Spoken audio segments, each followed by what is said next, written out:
Thank you very much. I appreciate your continuing to invite me back. I was first invited many, many years ago, about 35 years to be exact, and I do enjoy coming to Los Angeles, really the dynamic engine of the state of California, and in some ways the dynamic engine of the whole country. And you who do the businesses, large and small, are a very integral part of all that. So tonight, I want to tell you that California is on the mend, it's on the move. Yes, we have unemployment, yes, we have all sorts of problems, and if you speak to people, depending upon where they are, what their state of life is, they'll have various perspectives on our government. But that's why it's good to put it a little bit in perspective, which I think I can do. Back the first time when I was speaking to the Los Angeles Chamber, the gross domestic product of California was in the neighborhood of $300 billion. Today it is closer to $2 trillion. And last year, even though it may not feel like it for many, particularly in the real estate industry and parts of the Inland Empire, $100 billion of new wealth was generated by the businesses of California. So that number, by the way, when you compare it to the nation, we are coming back actually faster. The growth in California was about 50% greater than the growth throughout the country. The number of jobs is about 240,000. So this is a very slow recovery. We had the deepest recession since the Great Depression, but California is on the move. We got to solve our problems, whether they be schools or crime or regulation or taxes or land use, all of that. But these are not just problems to be solved because they're always here. And I've seen some of the same complaints and the same issues 35 years ago. And yet we continue to make progress, and we got to keep attacking the various issues.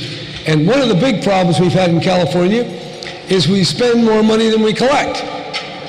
And that leads me to invoke a Latin saying, nemo dat quod non habet, which means no man gives what he does not have. And that applies to the state of California, except it doesn't quite apply because through gimmicks and borrowing and grabbing from local government or deferring this and that, we can actually spend money we don't have. It's kind of like a perpetual motion machine. But at some point, the music stops. And in California last year, I was greeted with a budget deficit of about $26 billion. And we whittled that thing down to under $9 billion. And if my program of cuts and taxes are accepted, we'll eliminate that budget now and going forward. Our credit rating, instead of being almost at the bottom, will continue to improve as it's just starting to do. But it's not easy. Nobody likes this stuff. Nobody likes to cut. Nobody likes the taxes. By the way, there's a couple of good things about my tax program. It's half of Schwarzenegger's tax program. I don't know if you know that, but just 2 years ago, you were paying $12 billion that you're not paying anymore. So I hope you used it or saved it and get ready for my temporary tax program. It's just, and it's half as big.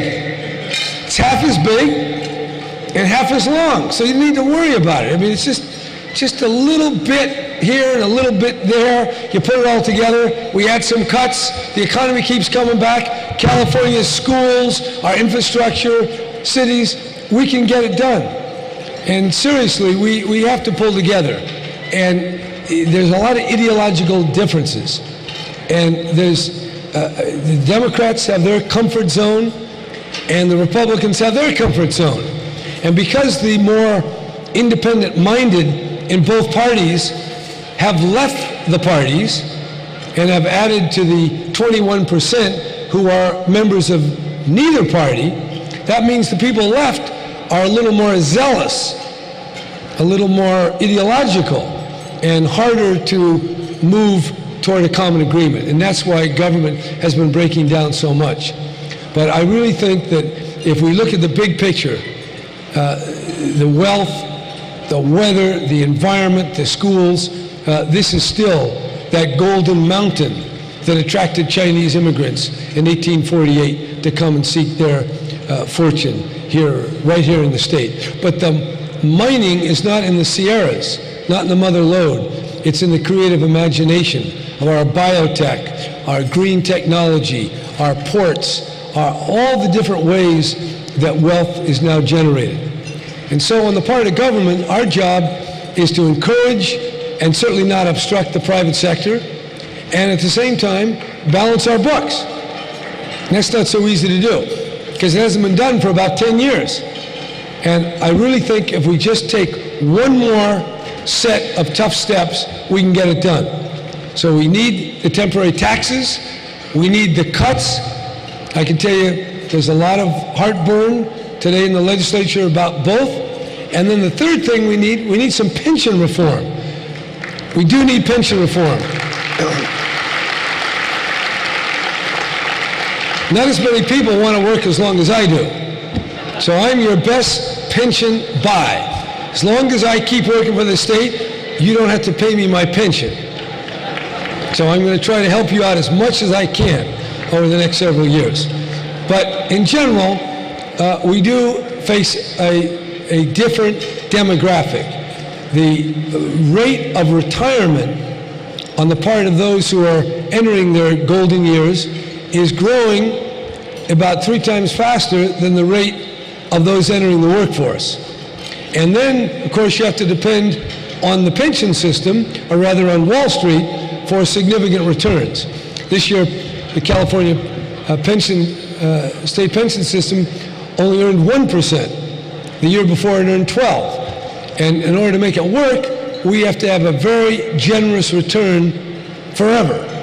And since that isn't always something we can rely on, we do need pension reform. We need to raise the age. We need to have contributions by employee and employer alike. And we have to be able to create a hybrid plan of defined contribution and defined benefits together. And if all of us work together, we can get it all done. Investing in our schools, taking the temporary tax, taking the cuts, and doing the pension reform. This is a call to action.